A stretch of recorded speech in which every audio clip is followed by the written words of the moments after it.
अस्सलाम वालेकुम दोस्तों। उम्मीद करता हूँ कि आप सब खैरियत से होंगे। दोस्तों, आज हम इस लेक्चर में डिस्कस करने जा रहे हैं फोर्थ प्रिंसिपल या कहें फोर्थ कैनन ऑफ इंटरप्रिटेशन, जो कि statute to be read as a whole. इससे पहले जो हमने डिस्कस किया है डिफरेंट वीडियोस में, उन सब कैनन्स को मैं डिस्क्रिप्शन में दे दूंगा और ऊपर कार्ड में भी दे दूंगा, उन सबको देख लीजिएगा, ठीक है। इसी लेक्चर में आज हम डिस्कस करेंगे रूल ऑफ हार्मोनियस कंस्ट्रक्शन को भी। अब ये कहता क्या है statute to be read as a whole, थोड़ा मैं आपको बता दूं कि देखें, जब आपको यानी कोर्ट्स को सोल्यूशन न मिल सका पिछले 3 प्रिंसिपल से, तो कोर्ट अप्लाई करती है इसको कि भाई अब इस डेफिनेशन या इस वर्ड का मतलब क्या है, कोर्ट को पता नहीं है। कोर्ट समझती है हमें इस चीज़ का मतलब पता नहीं है, तो कोर्ट जो इसको अप्लाई करती है फोर्थ प्रिंसिपल को और पूरे स्टैट्यूट, पूरे कानून को पढ़ती है। पूरे कानून को पढ़ने के बाद जो है वो कंक्लूजन निकालती है कि अब इस पर्टिकुलर वर्ड का मतलब क्या होगा। This is simply statute to be read as a whole, के एक डेफिनेशन, एक वर्ड, एक सेक्शन, एक क्लॉज, एक सबसेक्शन, एक आर्टिकल, एक सब आर्टिकल को समझने के लिए पूरे कानून को पढ़ो, ताकि आपको यानी कोर्ट्स को इंटेंट ऑफ द लेजिस्लेचर पता चल सके। बने रहिए एंड तक। डिफरेंट केस लॉज के थ्रू आज हम इसको डिस्कस करेंगे। अस्सलाम वालेकुम दोस्तों, welcome to LW case channel. This fourth principle says any particular word or section must not be read in isolation. Rather, a statute must be read as a whole. Simple सी English है। Lord Davey क्या कहते हैं, देखें, Lord Davy कहते हैं कि every clause construed with reference to context and other clauses, कि अगर कोर्ट को कोई क्लॉज समझ में नहीं आ रहा है उसका मतलब क्या है, तो कोर्ट को क्या करना चाहिए कि कंटेक्स्ट को पहले देखे, यानी केस की नोयत क्या है, केस किस चीज़ से रिलेटेड है, उस माहौल, उस एनवायरनमेंट को देखे, उस कंटेक्स्ट को देखे और उसके साथ अदर क्लॉजेज को भी देखे। उस स्टैट्यूट के दूसरे क्लॉजेज भी तो होंगे ना, दूसरे सेक्शंस भी तो होंगे ना, उन सब को देखो ताकि ये चीज़ जो है सिंपल से आपको समझ में आ सके। तो लॉर्ड डेवी ने कहा कि एक क्लॉज को समझने के लिए दूसरे क्लॉजेज को भी पढ़ो और फिर सिचुएशन को भी देखो। दूसरे क्लॉजेज पढ़ने से आपको इंटेंट ऑफ द लेजिस्लेचर की पता चल जाएगी और कंटेक्स्ट को भी पढ़ो ताकि आप परफेक्टली जो है वो उस क्लॉज को अप्लाई कर सको उस सिचुएशन के अंदर। एक एग्जांपल देखता हूँ आपको। केस लो है एक मोइले वर्सेस जेनकिंस का एक केस लो है, बहुत पुराना केस लो है। यहाँ पर व्हाट्सएप और फेसबुक का ज़माना नहीं था दोस्तों, तो यहाँ पर अब क्या था देखें, एक सेक्शन था, उस सेक्शन में नोटिस के बारे में बताया जा रहा था कि भाई डिफेंडेंट को नोटिस दिया जाएगा और फिर डिफेंडेंट को आना होगा। अब नोटिस का मतलब क्या है, तो कोर्ट ने कहा कि नोटिस का मतलब वर्बल नोटिस, बस वर्बल नोटिस समझ लो, that is enough, no need to go ahead, no need to go in depth, verbal notice, ठीक है। तो नोटिस का मतलब क्या, वर्बल नोटिस, कोर्ट ने ऐसा कहा। मगर फिर से एक मसला क्रिएट हो गया एपिलेट फोरम पर कि नोटिस का मतलब आपने वर्बल नोटिस किस तरह ले लिया, एनदर सेक्शन भी तो है ना। जो एपिलेट कोर्ट है वो डिसाइड कर रही है, वो कह रही है कि दूसरा सेक्शन भी तो पड़ा है, एनदर सेक्शन भी तो वहाँ पर मौजूद है, जो कि कह रहा है नोटिस मस्ट बी सर्व्ड और लेफ्ट। इसका मतलब है आप सर्व्ड या लेफ्ट का मतलब है कि कोई रिटन नोटिस ही होगा जो कि आप वहाँ पर सर्व करोगे ना। मैंने स्टार्टिंग में कह दिया था कि यहाँ पर व्हाट्सएप और फेसबुक का ज़माना नहीं था, ऑडियो रिकॉर्डिंग वगैरह नहीं थी, पुराना केस है, तो वहाँ पर रिटन नोटिस ही सर्व कर सकते हो, लेफ्ट कर सकते हो। तो अब ये कोर्ट ने ये मतलब, कौन सा मतलब, सर्व करना या लेफ्ट करना कहाँ से निकाला, जब उसने पूरे स्टैट्यूट को पढ़ा। एक सेक्शन को समझने के लिए, एक सेक्शन कौन सा, पहला सेक्शन जिसमें सिर्फ नोटिस का बताया जा रहा था, उस एक सेक्शन को समझने के लिए कोर्ट ने दूसरे सेक्शंस को भी पढ़ा, जहाँ पर उन्होंने ये पाया कि नोटिस रिटन होगा ना कि वर्बल, क्योंकि वहाँ पर लिखा हुआ है सर्व्ड या लेफ्ट। बात समझ में आई दोस्तों। Statute to be read as a whole.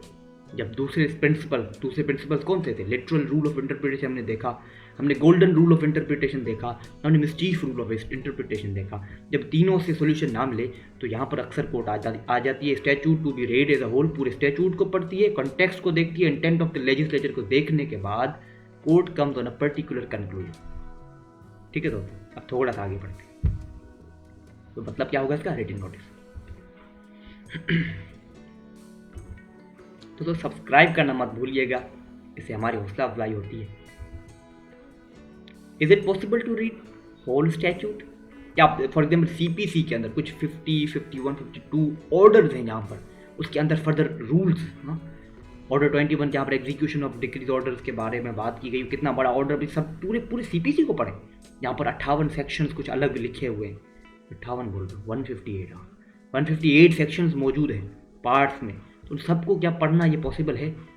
तो सिंपल सा एक सॉल्यूशन है कि पूरा पढ़ने की ज़रूरत नहीं है, रीड एटलीस्ट प्रोविजन रिलेटेड, जो भी प्रोविजन रिलेटेड है ना वही पढ़ लो। फॉर एग्जाम्पल एग्जीक्यूशन की जब बात आ जाए तो ऑर्डर 21 पढ़ो, उसके साथ पार्ट 2 जो है, इन दोनों का आपस में पढ़ लो। ज़रूरी थोड़ी है कि आप पूरे 51 ऑर्डर्स पढ़ें और 158 सेक्शंस पढ़ें, ज़रूरी नहीं है।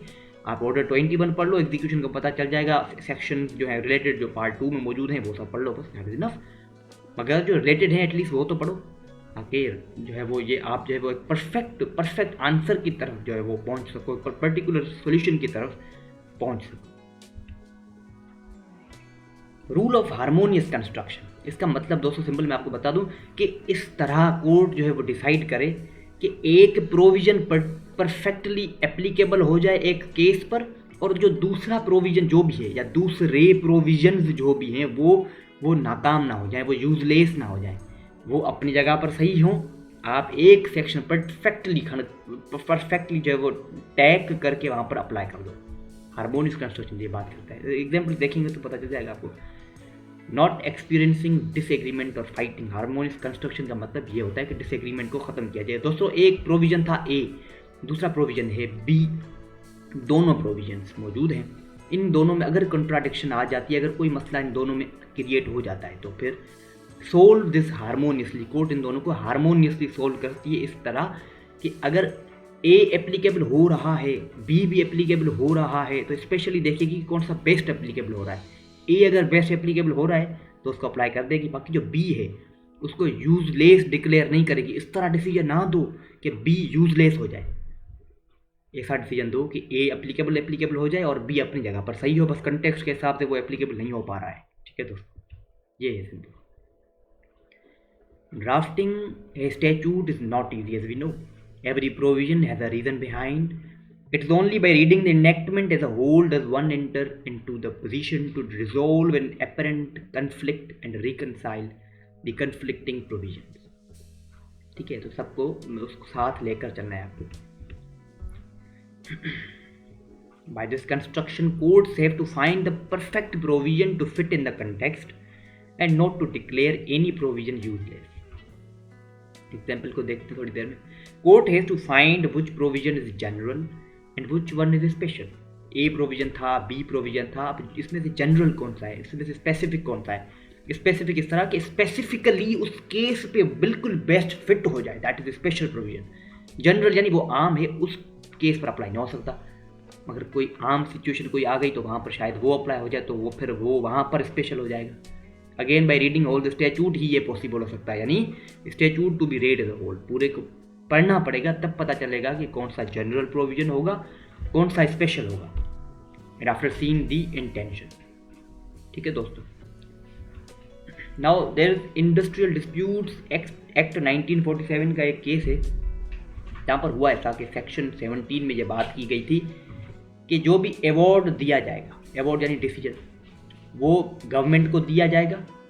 मतलब जब सेटलमेंट हुई है डिस्प्यूट के दरमियान, कोई भी बंदा आए, न्यूट्रल पार्टी है जो दो बंदों के दरमियान, एम्प्लॉयर और जो वर्कर है या एम्प्लॉई है, उनके दरमियान एक मसले को हल करता है, जो डिसीजन देता है वो डिसीजन गवर्नमेंट को देगा, और फिर गवर्नमेंट अंडर सेक्शन 17 उसको पब्लिश कर देगी, जो न्यूज़पेपर वगैरह में और जो भी है तरीके का। ठीक है, सेक्शन 17 क्या बात कर रहा है, award to be published by government. वहीं पर सेक्शन 18 बात करता है कि अगर वो जो वर्कर और एम्प्लॉयर आपस में कोई सेटलमेंट कर लें तो वो कर सकते हैं। ठीक है, सेटलमेंट करें तो कर सकते हैं। अभी आपको ये चीज़ें आगे समझाएंगे। Settlement shall be binding on worker and employer, फिर जो सेटलमेंट वो होगी उन दोनों पर बाइंडिंग भी होगी। केस इस तरह था, सेटलमेंट जो है वो रीच हो जाती, यानी दोनों के दरमियान, वर्कर और एम्प्लॉयर के दरमियान जो न्यूट्रल पार्टी थी वो तो मौजूद है, मगर उससे पहले वो सेक्शन 18 के तहत सेटलमेंट कर लेते हैं, यानी अवार्ड वो न्यूट्रल पास नहीं कर रहा है, वो दोनों ने आपस में ही मसले को हल कर लिया। उसके बाद फिर जो दोनों पार्टीज ने कहा कि आप ये जो किसको कहा, न्यूट्रल पार्टी को कहा कि अब ये आप जो अवार्ड है वो